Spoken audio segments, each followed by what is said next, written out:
Hi guys, எல்லாரும் எப்படி இருக்கீங்க? நல்லா இருக்கீங்களா? ஸோ இன்னைக்கு நம்ம கஜூர் எப்படி செய்யறது அப்படின்னு தான் பார்க்க போறோம். இது நம்ம கோதுமை மாவு வச்சு பண்றதுனால ரொம்பவுமே ஹெல்த்தியா இருக்கும். இதோட டேஸ்ட்டுமே பார்த்தீங்கன்னா ரொம்பவும் சூப்பரா இருக்குங்க. அண்ட் இது பண்றதுமே ரொம்ப ரொம்ப ஈஸி தான். கண்டிப்பா இந்த ரெசிபியை ஒரு முறையாச்சும் ட்ரை பண்ணி பாருங்க. கண்டிப்பா உங்களாலையும் இந்த ரெசிபியை ரொம்பவும் பர்ஃபெக்டா பண்ண முடியும் கைஸ். அண்ட் இந்த ரெசிபி பார்த்தீங்கன்னா ரொம்பவே கிறிஸ்பி ஆகும். அதே சமயத்தில் நம்ம குழந்தைங்களும் இதை விரும்பி சாப்பிடக்கூடிய ஒரு ரெசிபியாகவும் இருக்கும் கைஸ். அதே மாதிரி இதை நம்ம ஸ்டோர் பண்ணி வச்சு கூட சாப்பிடலாம். ஸோ கைஸ், வீடியோக்குள்ளே போகிறதுக்கு முன்னாடி இந்த மாதிரி சூப்பரான ஈஸியான ரெசிபிஸ் நீங்களும் ட்ரை பண்ணி பார்க்கணுன்னா கண்டிப்பாக நம்ம சேனலை சப்ஸ்கிரைப் பண்ணி கூடவே இருக்கிற பெல் ஐக்கனையும் ப்ரெஸ் பண்ணி வச்சுக்கோங்க. வாங்க வீடியோக்குள்ளே போகலாம். முதல்ல இந்த ரெசிபியை பண்ணுறதுக்கு ஒரு அகலமான பாத்திரத்தை எடுத்துக்கோங்க. அதுல 2 கப் அளவுக்கு கோதுமை மாவை சேர்த்துக்கோங்க. உங்க கிச்சன்ல இருக்கிற ஏதாவது ஒரு கிளாஸ் ஒரு கப்பை எடுத்துக்கிட்டு மெஷர் பண்ணிக்கோங்க. அதே மாதிரி இந்த ரெசிபியை கோதுமை மாவுக்கு பதிலா மைதா மாவு வச்சு கூட பண்ணலாம். இல்லைன்னா 1 கப் கோதுமை மாவு 1 கப் மைதா மாவு அந்த மாதிரி சேர்த்து கூட இந்த ரெசிபியை பண்ணலாம்.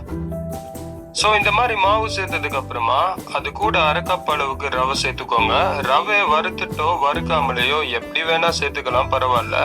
அப்புறம் 1/4 கப் அளவுக்கு துருவன தேங்காய். அடுத்து இது கூட 1/4 கப் அளவுக்கு எள்ளு சேர்த்துக்கோங்க. நம்ம பார்த்தீங்கன்னா வெள்ளை எள்ளு யூஸ் பண்ணிருக்கோம். 1/4 கப் அளவுக்கு நெய்யும் சேர்த்துக்கோங்க. இது எல்லாத்தையும் சேர்த்ததுக்கு அப்புறமா நல்லா அதை இந்த மாதிரி மிக்ஸ் பண்ணிக்கோங்க. உங்ககிட்ட இப்போதைக்கு வெள்ளை எள்ளு இல்ல, கருப்பு எள்ளு தான் இருக்கு அப்படின்னாலும் எந்த பிரச்சனையும் கிடையாது. கருப்பு எள்ளு கூட யூஸ் பண்ணிக்கலாம். நம்ம சேர்த்துக்கிட்ட நெய் மாவோட எல்லா பகுதியிலையும் படுற மாதிரி நல்லா மிக்ஸ் பண்ணிக்கோங்க. நல்லா மிக்ஸ் பண்ணதுக்கு அப்புறமா நம்ம இந்த மாவை பிடிச்சி பார்க்கும்போது இந்த மாதிரி ஒரு ஷேப்புக்கு ஃபார்ம் ஆகும். இந்த மாதிரி ஷேப் ஃபார்ம் ஆகுச்சுன்னா இந்த மாவுல நமக்கு தேவையான கரெக்டான அளவுல நெய் சேர்த்துருக்கோம்னு அர்த்தம். சப்போஸ் நம்ம நெய் கம்மியா சேர்த்து பண்ணோம்னா கண்டிப்பா இந்த ரெசிபி கிறிஸ்பியாவே வரவே வராதுங்க. ரொம்ப ஹார்டா இருக்கும். அதனால கண்டிப்பா 1/4 கப் அளவுக்கு நெய் சேர்த்துக்கணும். இப்ப நம்ம மிக்ஸ் பண்ண மாவை ஒரு ஓரமா வச்சுட்டு அடுத்து ஒரு பேன்ல 1 கப் அளவுக்கு சுகர் சேர்த்துக்கிட்டு கூடவே ஒரு 1/4 கப் அளவுக்கு தண்ணி சேர்த்துக்கோங்க.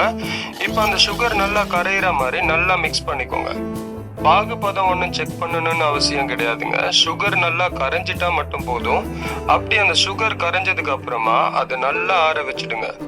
இந்த சுகரை பார்த்தீங்கன்னா பவுடர் பண்ணி கூட சேர்த்துக்கலாம். இல்லைன்னா நாம இப்ப கரைச்சா மாதிரி சுகரை கரைச்சிட்டு கூட சேர்த்துக்கலாம். இப்ப நம்ம மிக்ஸ் பண்ண சுகரை நல்லா ஆறியாச்சா அப்படின்னு செக் பண்ணதுக்கு அப்புறமா ஏற்கனவே நம்ம மிக்ஸ் பண்ணி வச்ச மாவுல அதை சேர்த்துட்டு நல்லா மிக்ஸ் பண்ணிக்கோங்க.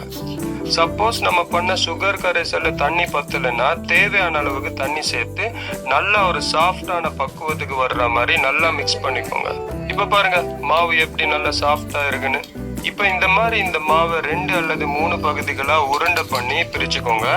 அடுத்து அதுல இருந்து ஒரு உருண்டையை எடுத்து இந்த மாதிரி ஏதாச்சும் ஒரு தட்டையான பாத்திரத்துல வச்சு நல்லா உருட்டிக்கோங்க. இப்ப நீங்க இந்த வீடியோ கிளிப்ல பாக்குற மாதிரி கையை வச்சு நல்லா உருட்டி ரொம்ப தடிமன் இல்லாம ஒரு மெல்லிய சிலிண்டர் ஷேப்புக்கு அந்த மாவை கொண்டு வந்துருங்க கைஸ். அடுத்து இந்த மாதிரி அதை பீஸா கட் பண்ணிக்கோங்க கைஸ். இப்ப நம்ம பண்ற இதே ஷேப்ல தான் இதை பண்ணணும் அப்படின்லாம் கிடையாது. நமக்கு பிடிச்ச வேற ஏதாச்சும் ஒரு ஷேப்ல கூட நம்ம இதை பண்ணிக்கலாம். ஆனா ஒரு தட்டையான ஷேப்பா இருக்கிற மாதிரி பாத்துக்கோங்க. இந்த மாதிரி கட் பண்ணதுக்கு அப்புறமா உங்க விரலை வச்சு லேசா இந்த மாதிரி ஓரங்களை மட்டும் இப்படி பிடிச்சி விட்டுக்கோங்க. அப்பதான் எண்ணெயில விடும்போது பிரிஞ்சு போகாது. இதே மாதிரி மிச்சம் இருக்கிற உருண்டைகளையும் இந்த மாதிரி பண்ணி ஒரு பெரிய தட்டையான பாத்திரத்துல எடுத்து வச்சுக்கோங்க. இப்ப இந்த எல்லா பீஸும் பொரிக்கிறதுக்கு ரெடியா இருக்கு.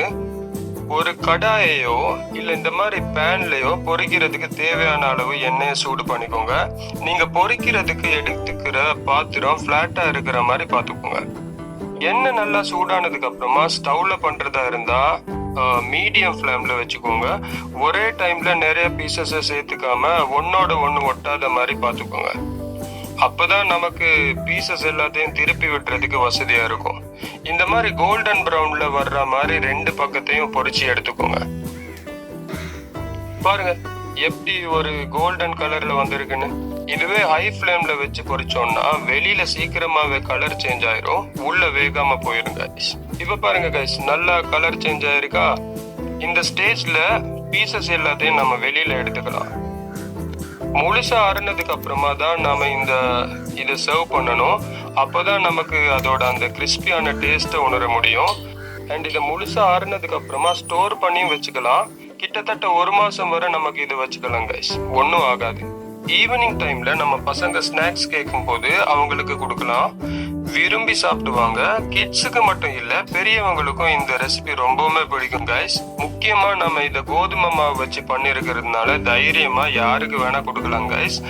நாம இதை சாப்பிட்டு பார்த்தாச்சு கைஸ், டேஸ்ட் ரொம்ப ரொம்ப சூப்பரா இருந்துச்சு. நீங்களும் கண்டிப்பா இந்த ரெசிபியை ட்ரை பண்ணி பாருங்க, கண்டிப்பா உங்களுக்கும் பிடிக்கும்னு நம்புறேன். இதே மாதிரி நிறைய வெரைட்டியான ஸ்நாக்ஸ் அண்ட் ரெசிபிஸ் பார்க்கணும்னு ஆசைப்பட்டீங்கன்னா கண்டிப்பா மறக்காம நம்ம சேனலை சப்ஸ்கிரைப் பண்ணி வச்சுக்கோங்க. மீண்டும் ஒரு சூப்பரான ரெசிபியோட நாம் உங்களை வந்து சந்திக்கிறோம். Bye guys.